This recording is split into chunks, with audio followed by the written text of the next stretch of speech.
Hi everybody, Julia Usher, Recipes for a Sweet Life. Welcome back. Today I've got another Prettier Plaques Stenciled cookie for you. As a reminder, my Prettier Plaques are part of my new stencil line, which consists of 5 stencil sets that are designed to work together to create beautiful message cookies. Today I'm going to be showing you what I think is my new all-time favorite, which was my previous July stencil of the month, and it is Thank You here. Just as also another reminder, my stencil of the month is a special deal. If you sign up, you get 20% off the stencil and then 15% off everything else on my partner Stencil Ease's site. So it's a super great deal, and I encourage you to sign up to get these surprise stencils each month. There'll be a link in the video description to do so. Now, a little bit more about this cookie. Too often cookiers get worried when they're airbrushing and stenciling about keeping all the colors within the bounds of the stencil. They worry about overspray and colors mixing. So part of my goal with this video is to disabuse you of the notion that overspray and commingling of colors are bad things, because they're not. In fact, with cookies like this that have very natural, organic backgrounds, some purposeful overspray and color mixing can be quite beautiful. It gives the cookie a lot more dimension and depth. So let's talk about what we'll need for this particular project. Basically, you'll need a single cookie iced that's dry all the way through that we'll be stenciling on. You'll of course need one of my Julia Prettier Plaques sets, the Thank You one, and let me just walk through the stencils in that set. It starts with this really glorious, as I said, organic background where the blending of colors throughout is going to look fantastic. I mask it off to start to leave a spot for the message. And then typically, if I'm airbrushing the whole thing, I'll come in with my optional shading piece, add a little bit of shading around the message itself. Then I'll come in with the frame that highlights the message. And then lastly, the message, which in this case is just a simple thank you. My messages and frames are to some extent interchangeable from set to set. So do take a look at the dimensions on the website. They give you the size of the artwork, and you can start mixing and matching backgrounds with messages from other sets, which is quite fun. Now, to stencil this project, you're going to need a couple of things in addition to the stencil. A stencil frame to hold the background primarily in place. Sometimes I weight it down additionally with wood blocks at the corner if it's not lying completely flat, but not always. Then magnets or small weights to weight down the masking pieces and some of the other small elements. And when we're done with all of the basic stenciling on this cookie, I'm going to give you an added bonus, and that is showing you how to use the same background to create a beautiful little wafer paper embellishment. In this case, it's going to be the butterfly that we're going to piece out and separate from the rest of the background. Lastly, of course, we can't forget that to airbrush, you do need a range of airbrush colorings and an airbrush. I'm going to be airbrushing with my prototype Julia Usher new airbrush, which I'll be releasing in a few months, so that's pretty exciting. And because we're talking about color commingling and blending of colors here, I'm purposefully working with a lot of colors. We've got 6 particular colors on this cookie. We've got a pink, a brown, a light green, a blue, and 2 shades of purple. So let's get started with the stenciling part. Okay, so we're all ready to airbrush. I've got my background stencil all set up in the Stencil Genie, otherwise known as a stencil frame. You can find a link to this in the video description. It's a great anchor for that broad piece. I've also got my mask on top weighted down with a number of magnets. It's a lightweight piece. It does tend to blow around, so I like to keep it firmly in position. And because we're talking here about the beauty of blending colors and conscious commingling, I'm not going to be cleaning my gun much between colors. I want to see some blending within the gun too. That being said, I am though going to progress from generally lighter colors to darker colors so that I don't get too much muddying of the colors. If I were to start in the reverse direction and not clean between colors, everything would end up looking kind of murky. So pink is probably the lightest color on that cookie, and I'm going to start with that first. We're going to hit the berries and the top of this very big flower with it. And this, again, is all close range work, so the key technique details to remember about airbrushing are to hold your gun at a 90-degree angle to the cookie to prevent underspray underneath the stencil, to hold it relatively close to the cookie. I'm usually about 1 to 2 inches away. And then to pull back gently on the trigger with low pressure so you don't get an over-accumulation of coloring on top of the stencil, which is possible to do because you are working so close range. If you do get an over-accumulation, the risk you run is that coloring seeping underneath the stencil and creating underspray. So those are the key techniques to remember. I've got a total of 6 colors to apply to this background stencil, and the method of applying each color is exactly the same. So I'm going to fast forward the video from here to give you a complete sense of the process without taking up too much of your time.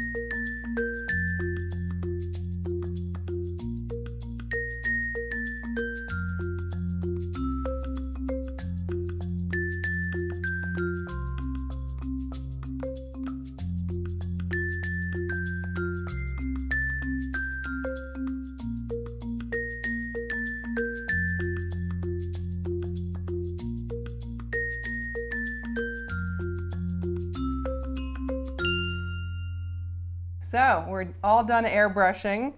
Just want to point to a few areas where I purposefully blended a lot. Up in the berry area, I was trying to hit the berries with light pink, the stems with green, and the little dots on top of the berries with brown. Really tight areas, but I think you'll see that the blending of color there looks really great once the stencil is removed. Down here, also a lot of blending going on.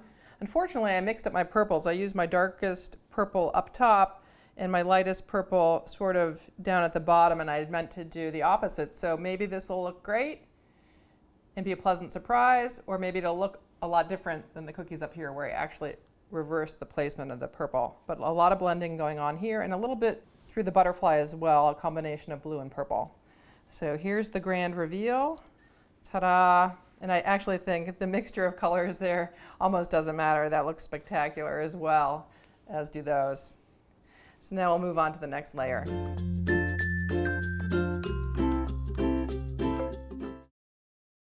Okay, I'm laying down my optional shading piece. You don't have to use this piece, but I want to create a little shadow around the message. It of course needs to be weighted down as well, because otherwise the airbrush will blow it around, and I'm using magnets for that again, though any small weights will do. Now, to contrast the other close range airbrushing method that I used on the background stencil, I want a light misting of color here, so I'm going to be operating much further away from the cookie, maybe 3 to 4 inches, still with light pressure on the gun because I don't want a lot of food coloring coverage. And then applying color very, very gradually, focused on the edge of the shading piece. I want to leave a little halo, if you will, of white in the center as a backdrop to the message. So I've got my frame stencil. We're going to weight that down as always, center it in that shaded area first. If I'm airbrushing both the frame and the message, I generally like to lay the frame stencil first because it's somewhat easier to center the message within the frame if the frame is already bounding that area.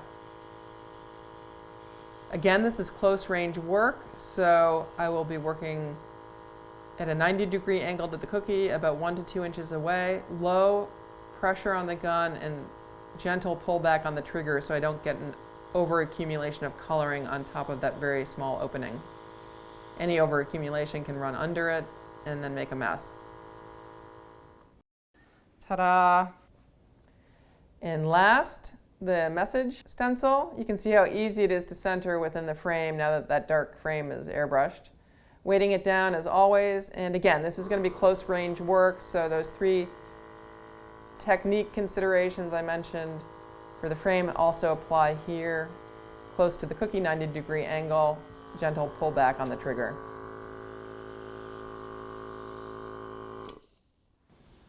It's just beautiful as it is, without any border, without anything on it, but you know me, I'm a more is more person, so before I put the airbrush away, I'm actually going to show you another stenciled embellishment that we can put on the cookie. I'm going to actually stencil the butterfly in the exact same colors on wafer paper, and then we're going to transform that into a 3-dimensional decoration.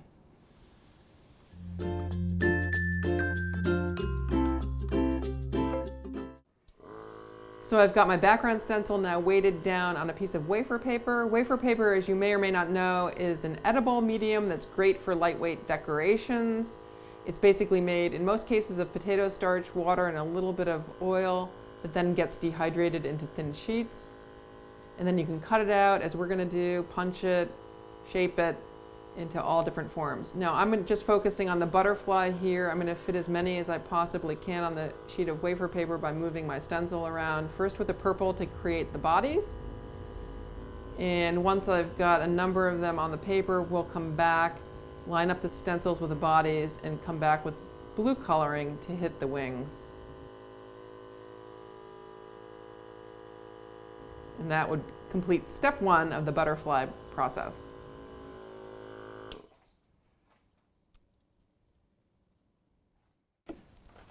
So I had a little excess coloring on the top of the stencil there, and you can see it pooled up, and this one looks a little less defined than some of these others. Okay, I'm ready to hit the butterflies with blue, so I've realigned the stencils with the first body that I previously airbrushed, so it matches up perfectly, and in goes the blue.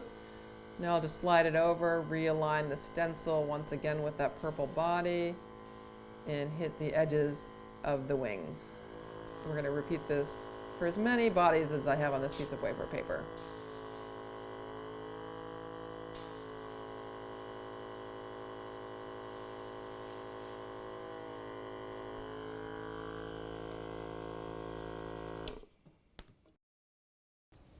And ta-da, we've got some beautifully blended wafer paper butterflies just waiting to be cut out and turned into 3D, which we're going to do in the next step. So it's time to give those butterflies some lift. This is where we're headed. The butterfly now has a central icing body, some dimensionality, and some little gilded edges to his wings. And here's another variation of that butterfly where I didn't include the antennae on the butterfly, yet I airbrushed with a different color in the center. I used pink in the center instead of purple, and it's just got a little more brightness there in the center of the body. And we'll start with what I just airbrushed. I'd like to fit as many as I possibly can to a page. I just did 4 here. So we definitely don't want to waste the rest of this wafer paper that I'm going to cut away. I'm going to put it aside for some other use. I'm just going to show you a sample cutout here. I'm just going to take small scissors and cut around this as precisely as I can. I'm going to try to include the antenna on this one. I cut them off on that pink centered one before I thought, hey, they'd be cute to include.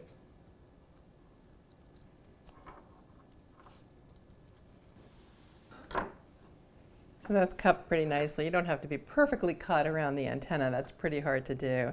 That's because the background of the paper is pretty translucent. You're not going to really see it. Now at this point, I do like to touch the edges of the wings with a little gold luster dust. And I show this technique in a number of videos. I showed it most recently in my Bon Voyage cookie video where I gilded edges of roses and parts of the cookie and various other things. So I'm just taking a little bit of gold highlighter or luster dust, extending it with a little bit of alcohol. Very thick consistency paint I'm creating. I don't want it too wet or that'll dissolve the wafer paper. And I'm just sponging it on the edges, just placing the sponge brush literally perpendicularly up against the edge because I don't really want much on top of the wing. I want it on the side. We'll go all the way around like so. It just gives a really light touch of gold, just a little extra shimmer. I think that looks pretty sweet. And now he's sitting flat, which doesn't look so attractive or realistic. So we're just going to give it a little fold at the wings on either side of the body, if we can. And then I'm going to pipe a body of royal icing down through the center. You could also slightly dampen the antennae and move those around and give them some dimension too, but I think they look fine as they are. Now for that central body part, just as a reminder, I piped a body that has little segments to it, if you will, and because I want those segments to stay distinct, I need to use a relatively thick royal icing. I'm using roughly an outlining consistency, so for every cup of glue I add about a half teaspoon to a 3/4 teaspoon of water. So here's that icing. Here's the general motion. Push forward, pull back, push forward, pull back, push forward, pull back, push forward, pull back. Push forward, pull back. And I like to pull off rather abruptly to leave a little tail on the body. Let's try that in the wafer paper itself. Now, if you move, he might move around on me. It's kind of lightweight. So that he doesn't, while I'm piping, because that makes it harder to pipe, I'm going to stick him to my counter with a little bit of white royal icing. I don't want to use the purple because it'll show through the paper eventually. So just a dab to keep him in place as I pipe.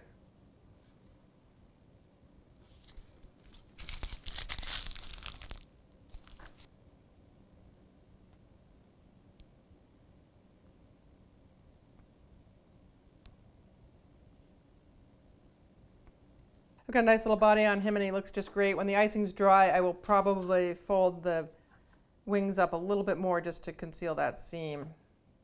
Okay, so to finish this out, I'm just going to give it a simple beaded border and top it off with that butterfly we just made. Again, for beadwork, I use an icing of beadwork consistency naturally that forms a nice rounded bead on its own without any peak. And this looks to be a great consistency. Typically, for every cup of thick royal icing glue, I add about 2 to 3 teaspoons of water to get it to this consistency. It doesn't really need it, the border, because it's so beautiful as it is. So I'm going to keep the border minimal, which is part of the reason I choose beadwork. I think it's a pretty minimal border. But I'm using a similar Wedgwood blue to what we sprayed on the inside of the cookie just to tie in the color. Okay, and now for the butterfly accent. Again, I'm going to stick it down with a little bit of white royal icing glue, just as I stuck it to the countertop to pipe the body, just so that the colored icing doesn't show through the wafer paper. Now, where do I want to put it? It could look great in any number of areas, but I think down here it blends in too much with the colors of the flower. So I think I'm going to place it at an angle to the other butterfly off of this upper corner up here where it just pops a little bit more. Another note about these butterflies, they're so cute. You don't need to restrict their use to cookies. They'd look great on cupcakes or cakes. So take all of these techniques and I encourage you to extrapolate not only on different cookie styles, but also on other sweet products. A lot of these techniques are universally applicable. So a little bit of white royal icing, I probably could have used even less. And if you don't like how he's perched or oriented before that icing dries, you can move him around a little bit, and I want to just press him in a little bit further with my trussing needle. And I think that looks great, either with or without the butterfly.